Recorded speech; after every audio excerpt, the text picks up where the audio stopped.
நம்மளுடைய இந்த அரசியல் பயணத்தில் மிக மிக மிக முக்கியமான ஒரு காலகட்டத்தில் நாம் இருக்கிறோம். நான் ஏன் இதை இவ்வளோ அழுத்தமாக சொல்கிறேன் அப்படின்னா,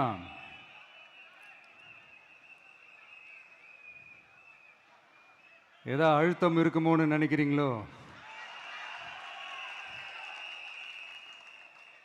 அழுத்தமா? நமக்கா?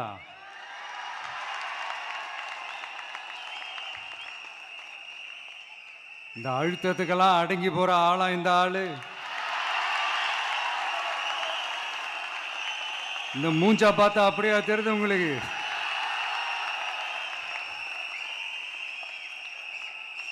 அதனால் அப்படியெல்லாம் நடக்காது.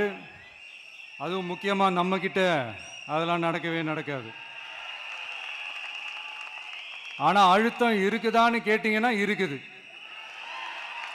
அது நான் இல்லைன்னு சொல்ல வரல. நமக்கு இல்லை, மக்களுக்கு. தமிழ்நாட்டை இதுக்கு முன்னாடி ஆண்டவங்களும் சரி பாஜகவுக்கு அடிமையாக தான் இருந்திருக்கிறாங்க. ஸோ அவங்கள நம்பியும் ஒரு பிரயோஜனமும் இல்லை. இப்போ ஆண்டுகிட்டு இருக்கிற இந்த திமுக அரசாச்சும் நமக்கு ஏதாவது செய்வாங்கன்னு பார்த்தா இவங்களும் அவங்கள மாதிரியே தான். இன்னும் சொல்ல போனால் ஒரு படி மேலே, இன்னும் மோசம். அவங்களாச்சும் நேரடியாக சரண்டர் ஆகி இருப்பாங்க, இவங்க மறைமுகமாக சரண்டர் ஆகி இருக்கிறாங்க. அவ்வளோதான் வித்தியாசம். அதனால் நீங்கள் பார்த்தீங்கன்னா அவங்களோட அந்த வேஷம் கலைஞ்சிடக்கூடாதுன்றதுக்காக இந்த கலர் கலராக கவர்ச்சிகரமான இந்த அறிவிப்புகள்லாம் வெளியிடுறாங்க. நோட்டீஸ் பண்ணியிருப்பீங்கன்னு நினைக்கிறேன்.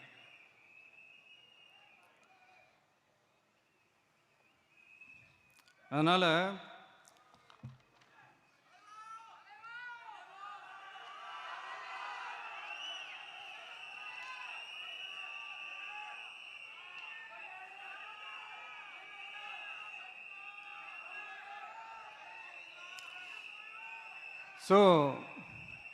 இவங்க எல்லாரும் இப்படியே இருக்கிறாங்களே, நமக்காக உண்மையாக உழைக்கிறதுக்கு யாராச்சும் வந்துட மாட்டாங்களா அப்படின்னு மக்கள் ஒரு விதமான அதை வெளியில் சொல்ல முடியாத ஒரு அழுத்தத்தில் இருக்கிற நேரம் இது. மாற்றி மாற்றி ஓட்டு போட்டு ஏமாந்து அவங்க இப்போ நம்மளை நம்புகிறாங்க. நம்மளுடைய இந்த தமிழக வெற்றி கழகத்தை இந்த விஜய் கூட நிற்பான்னு நம்புகிறாங்க.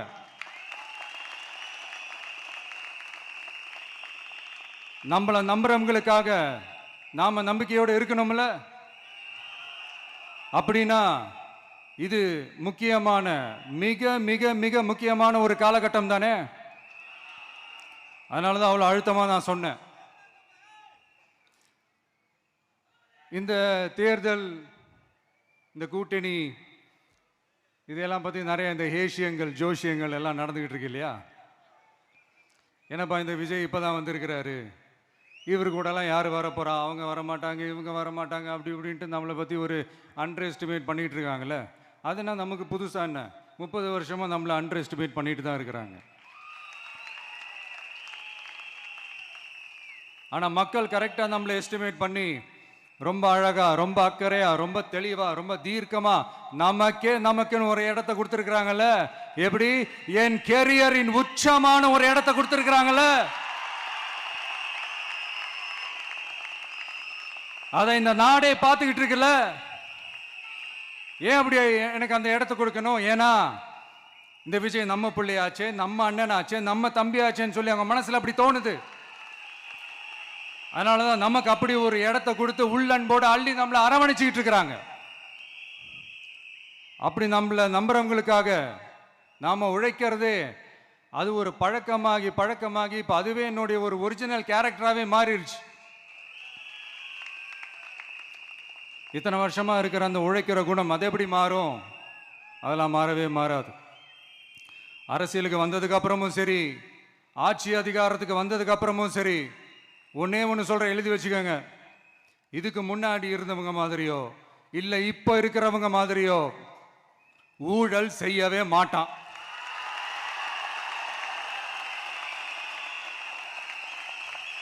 ஒரு பைசா தொட மாட்டான். எனக்கு அது அவசியமே இல்லை. புரிஞ்சுங்களா உங்களுக்கு? எனக்கு அதை தொட வேண்டிய அவசியமே இல்லை.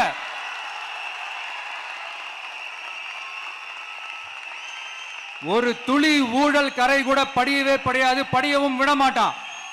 நீங்க கேட்கலாம், இது என்ன சினிமாவா, இதன முதல்வன் படமா, ஒரே நாள்ல வந்து இவர் எல்லாத்தையும் கிளீன் பண்ணிடுவாரான்னு நீங்க கேட்கலாம். ஓகே, பிராக்டிகலா அது பாசிபிள் இல்லதான். But it is a process, right? It is a process. இப்படி எதுக்குமே ஆசைப்படாத ஒருத்தன் அரசியலுக்கு வரான் அப்படின்னா, அவன் கண்ணு முன்னாடி ஏதாவது ஒரு தப்பு நடக்குது அப்படின்னா, அவன் கண்ணு முன்னாடி ஏதாவது இந்த மாதிரி ஒரு ஊழல் நடக்குது அப்படின்னா, அதை பார்த்துக்கிட்டு அவன் சும்மா இருப்பான்னு நினைக்கிறீங்க?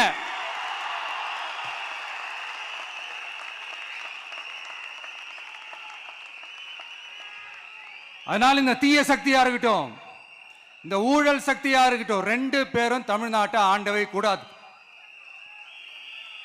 அப்படிப்பட்ட இந்த கட்சிகளை உண்மையா தில்லா எதிர்க்கிற அந்த கட்ஸும் கெத்தும் நம்ம கிட்ட மட்டும்தான் இருக்கு.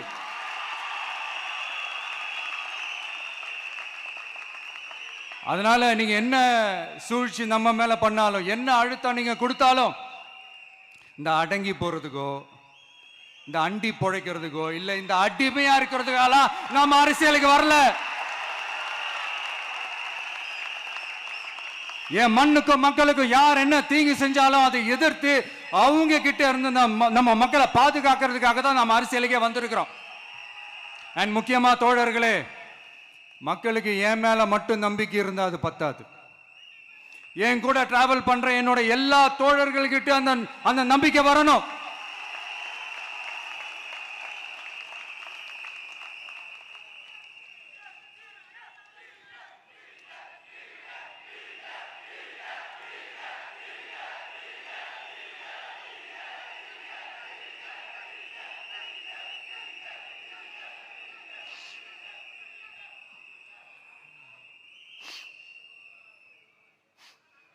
அந்த நம்பிக்கை இல்லைன்னு நான் சொல்ல வரல, இருக்குது. ஆனா அதை தொடர்ந்து இருக்கிற மாதிரி நீங்க எல்லாம் நடந்துக்கணும். தப்பு பண்ண யாரா இருந்தாலும் தப்பிக்கவே முடியாதுன்ற அந்த ஒரு பயம் இருக்கணும். எல்லாரும் உங்களை தான் கேட்கிறேன், எல்லாரும் உண்மையா உழைப்பீங்கல்ல?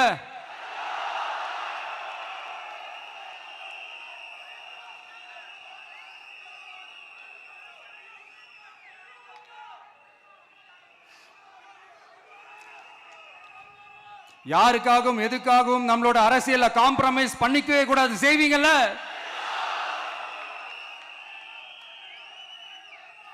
அண்ட் தயவு செஞ்சு எல்லாரும் கொஞ்சம் ஒற்றுமையா இருந்து கொஞ்சம் ஒற்றுமையா இருந்து சேர்ந்து உழைச்சி ஜெயிப்பீங்கல்ல? சரி, நமக்காக நம்ம மக்கள் கண்டிப்பா ஓட்டு போட்டு ஜெயிக்க வைப்பாங்க, அதில் எந்த மாற்று கருத்துமே கிடையாது. அப்படி ஜெயிக்கிறதுக்காக நாம் என்ன செய்ய போறோம்?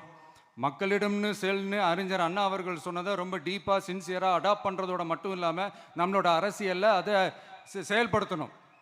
அதுதான் முக்கியம். ஏன்னா இப்போ அரசியல் இருக்கிறவங்க அண்ணாவை மறந்துட்டாங்க. அண்ணா ஆரம்பித்த கட்சியும் அண்ணாவை மறந்து சுயநலமாக மாதிரி பல வருஷம் ஆச்சு. அண்ணா பேரில் இருக்கிற கட்சியும் அவரை மறந்து பல வருஷம் ஆச்சு. ஆனால் நாம அவரை மறந்துடக்கூடாது. மக்கள்கிட்ட போகணும், மக்களோட மக்களாகவே இருக்கணும், மக்களுக்காகவே இருக்கணும். அதுக்காக நாம் என்ன செய்ய போகிறோம், என்னெல்லாம் செய்ய போகிறோம், அதுக்காக தான் இந்த மீட்டிங். ஆரம்பிக்கலாமா? இந்த ரெண்டு கட்சிகள், ஆண்டு கட்சியா இருக்கட்டும், இப்போ ஆள்ற கட்சியா இருக்கட்டும், அவங்கள பொறுத்த வரைக்கும் பூத்துனா என்ன தெரியும்ல? அவங்கள பொறுத்த வரைக்கும் பூத்துனா கள்ள ஓட்டு போடுற இடம். ஆனா நமக்கு, நம்ம டிவிகேவுக்கு அது ஒரு ஜனநாயக கூடம். அங்க ஜனநாயகம் திருடுறாம நம்ம பார்த்துக்கணும். ஒவ்வொரு ஓட்டையும் நம்ம பாதுகாக்கணும். எப்படி பாதுகாக்கிறது? ஒவ்வொரு வீட்டில் இருக்கிற ஒவ்வொரு ஓட்டும் நமக்கு தானே ஃபர்ஸ்ட் கன்ஃபார்ம் பண்ணுங்க. எனக்கு தெரிஞ்சு தமிழ்நாட்டில் ஒரு 2.25 கோடி ரேஷன் கார்டுகள் இருக்கும்னு நினைக்கிறேன். அவங்க எல்லாரும் வேற வேற எந்தெந்த கட்சியில் இருந்தாலும் கட்சி வேறுபாடு எல்லாத்தையும் தாண்டி இந்த விஜய் அவங்க வீட்டில் ஒருத்தனா வாழ்ந்துட்டு இருக்கிறான். அவங்க என்ன அவங்க குடும்பத்தில் ஒருத்தனா பார்த்துக்கிட்டு இருக்கிறாங்க. அதனால இந்த கட்சி கிச்சி எல்லாத்தையும் தாண்டி இந்த விஜய் கூட கூட நிக்கணும்னு முடிவு பண்ணிட்டாங்க.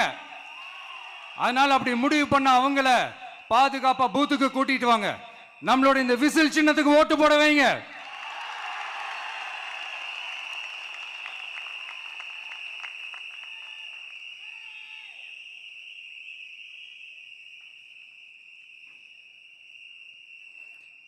ஒன்றியம், நகரம், பேரூர், பகுதி, கிளைன்னு இங்க வந்திருக்கிற நம்மள எல்லார் நிர்வாகிகளும் தான் நம்ம கட்சியினுடைய ஆணி வேர்.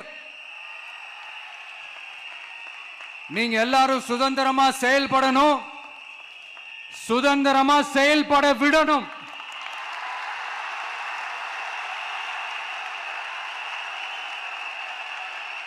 நீங்க ஒவ்வொருத்தரும் எனக்கு முக்கியம்.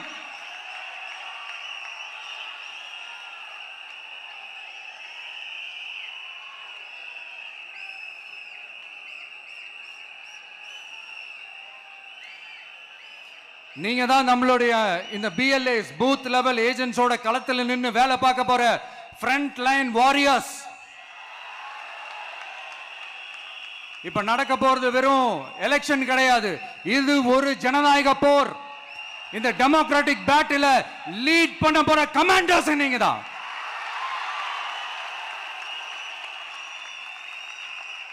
நான் ஏன் இது எவ்வளவு ஸ்ட்ரெஸ் பண்ணி சொல்றேன் அப்படின்னா,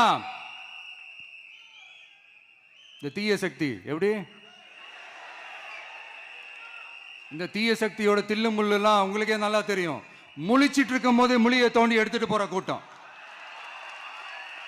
அதனால கொஞ்சம் ஜாக்கிரதையா இருக்கணும். நம்ம எலெக்ஷனுக்கு இன்னும் 3 மாசம் தான் இருக்குது, அவ்வளவு கூட இல்லைன்னு நினைக்கிறேன். இந்த 3 மாசத்துல நீங்க செய்ய போற அந்த களப்பணியில தான் நம்மளுடைய வெற்றியே இருக்குது.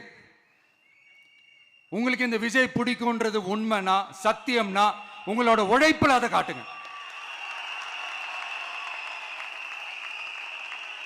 அப்புறம் நாங்க அறிவிக்க போற வேட்பாளர்களுக்கு நீங்க உங்களுடைய முழு ஒத்துழைப்பை நீங்க கொடுக்கணும். கொடுப்பீங்க தானே?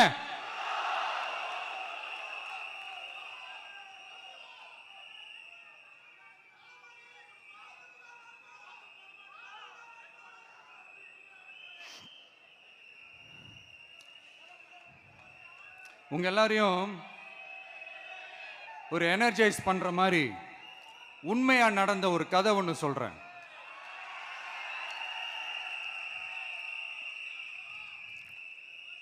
சொந்த நாட்டையே ஒரு கூட்டம் அபகரிக்குது.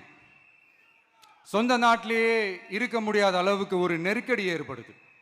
ஸோ வேற வழி இல்லாமல் அந்த நாட்டை விட்டே வெளியே போய் வேற ஒரு இடத்துக்கு போய் காடு மலை அப்படி இப்படின்னு சுற்றி மறைஞ்சு வாழ வேண்டிய ஒரு சூழ்நிலை ஏற்படுது. என்னடா இப்படியே ஓடிக்கிட்டு இருக்குமேன்னு சொல்லிட்டு தன்னோட நட்பு சக்திங்க கிட்ட பேசி ஒரு பெரும் படையை திரட்டிக்கிட்டு அதிரடியாக ஒரு போரை நடத்தி அந்த நாட்டையே திருப்ப மீட்டு எடுத்தது யார் தெரியுமா? நம்ம கொள்கை தலைவர்களை ஒருத்தரான ராணி வேலு நாச்சியார் அவர்கள் தான். அவங்களுக்கு அந்த நட்பு சக்தியா கூட இருந்து உழைச்சது சின்ன மருது, பெரிய மருது, சையது, கார்கின்னு சொல்லிட்டு அந்த 3 பேரும் தான். ஆங்கிலேயர் படை, ஆற்காட்டு படை மாதிரி அந்த 2 பெரும் படையை அடிச்சு துவம்சம் பண்ணிட்டு அந்த நாட்டையை திருப்பி மீட்டு எடுத்தது வேலு நாச்சியார். அன்னைக்கு இருந்த ஆங்கிலேயர் படை, ஆற்காட்டு படை மாதிரி இன்னைக்கு என்னென்ன படை இருக்குதுன்னு உங்க எல்லாருக்குமே நல்லா தெரியும். அதனால அந்த 2 படை மட்டும் இல்ல, இன்னும் எத்தனை படை வந்தாலும் எதிர்த்து நின்று ஃபேஸ் பண்றதுக்கு ஒரு நல்ல தலைமையும் இத்தனை சக்திகள் என் கூட இருக்கும் போது, இத்தனை சின்ன மருது, இத்தனை பெரிய மருது, இத்தனை சையது, கார்கிகள் என் கூட இருக்கும் போது நம்ம நாட்டை நம்மளால மீட்டெடுக்க முடியாதான?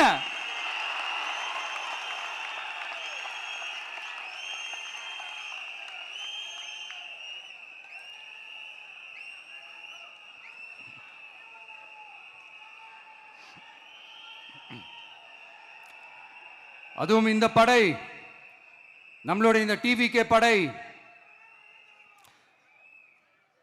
நட்பு சக்தி இருந்தாலும் இல்லைனாலும் தனியாவும் நின்று கெத்தா ஜெயிக்கிற அளவுக்கு ஒரு மிகப்பெரிய படை. அதுலயும் ரொம்ப முக்கியமா இன்னைக்கு இந்த கூட்டத்துக்கு வரலனாலும் நான் அந்த போர்ல நடந்த அந்த கதை மாதிரி கட்ஸான குயில்கள் நிறைந்த பெண்கள் படையும் நம்மளோட இருக்கிறாங்க. அந்த பெண்கள் படையை பார்த்துதான் அரசியல் அரங்கமே அதிர்ந்து போயிருக்குது. அதனால எல்லாரும் ஒரு நிமிஷம் எனக்காக எந்திரிச்சு நில்லுங்களேன் ப்ளீஸ். நான் சொல்றதை கொஞ்சம் ரிப்பீட் பண்ணுங்க. இந்த 2026 சட்டமன்ற தேர்தல்ல நாம எல்லாரும் உண்மையாக உழைப்போம், சத்தியமாக உழைப்போம், உறுதியாக உழைப்போம், ஒற்றுமையாக உழைப்போம். Thank you. Please sit down.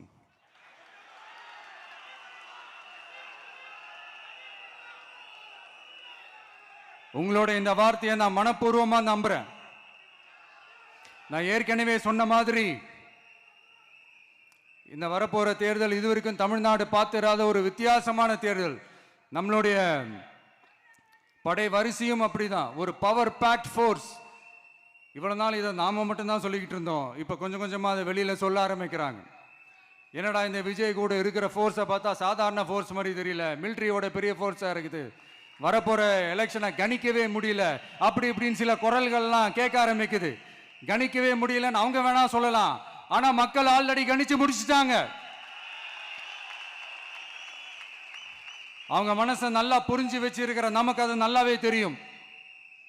அதனால இந்த எலெக்ஷன் ரிசல்ட்டுக்கு அப்புறம் இந்த தீய சக்தி கிட்ட இருந்தோம், இந்த ஊழல்வாத அடிமை சக்தி கிட்ட இருந்தோம் தமிழ்நாட்டை மீட்டுட்டோம்னு உறுதியா அறிவிப்போம். அதுல எந்த மாற்று கருத்தும் கிடையாது. அதனால என் நெஞ்சில் குடியிருக்கும் தோழர்களே, தோழிகளே, உங்களோட நான் இருக்கேன், நம்மளோட நம்ம மக்கள் இருக்கிறாங்க. இதுக்கு மேல என்ன வேணும்? கான்பிடண்டா இருங்க, நல்லதே நடக்கும், வெற்றி நிச்சயம். மீண்டும் சந்திக்கும் வரை நன்றி, வணக்கம். தமிழக வெற்றி கழகத்தின் வெற்றி தலைவர், தர்மத்தாயின் தவ புதல்வன் தலைவரின் பொற்கரங்களால் ப்ளீஸ் சார், ப்ளீஸ் சார்.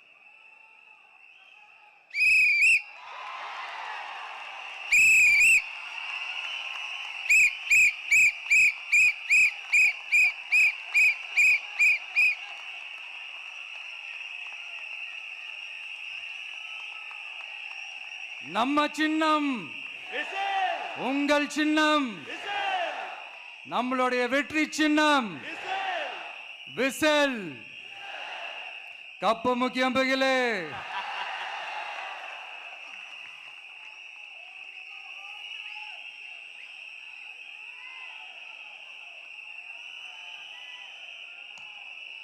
நம்முடைய வெற்றி சின்னத்தை வரலாறு படைக்க போகிற தமிழக வெற்றி கழகத்தின் சின்னத்தை வெற்றி தலைவர் அவர்கள் இப்போது உங்கள் முன்னால்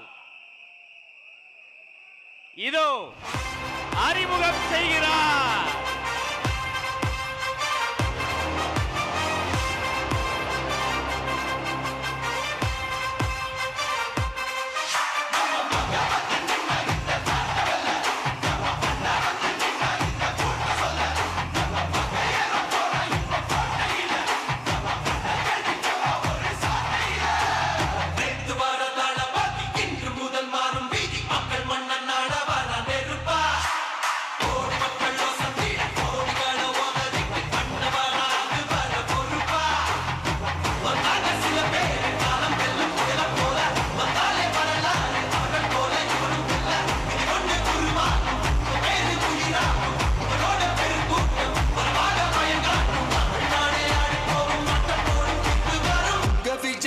விஜய் உயிர் என்ன வரனா, விஜய் உங்க விஜய் எளியவன் குரல் தான்.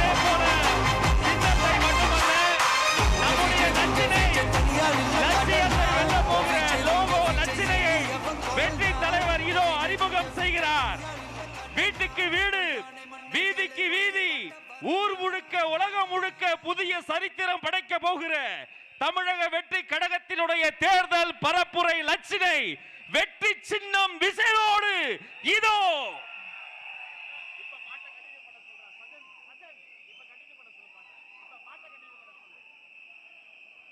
வெற்றி தலைவரின் வெற்றி சின்னம் விசில். உழைக்கும் மக்களின் சின்னம் விசில், பாட்டாளிகளின் சின்னம் விசில், தாய்மார்களின் சின்னம் விசில், தமிழ்நாட்டின் சின்னம் விசில்.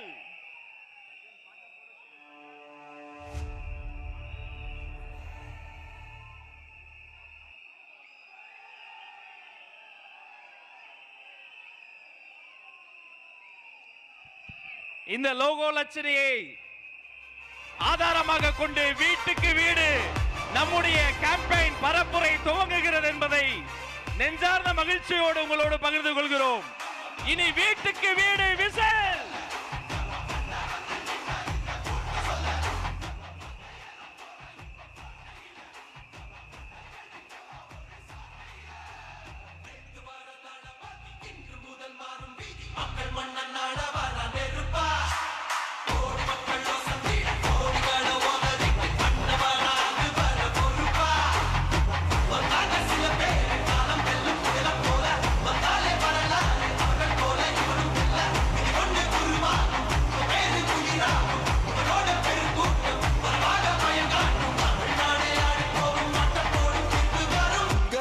உங்க விஜய் உயிர் என்ன வரனா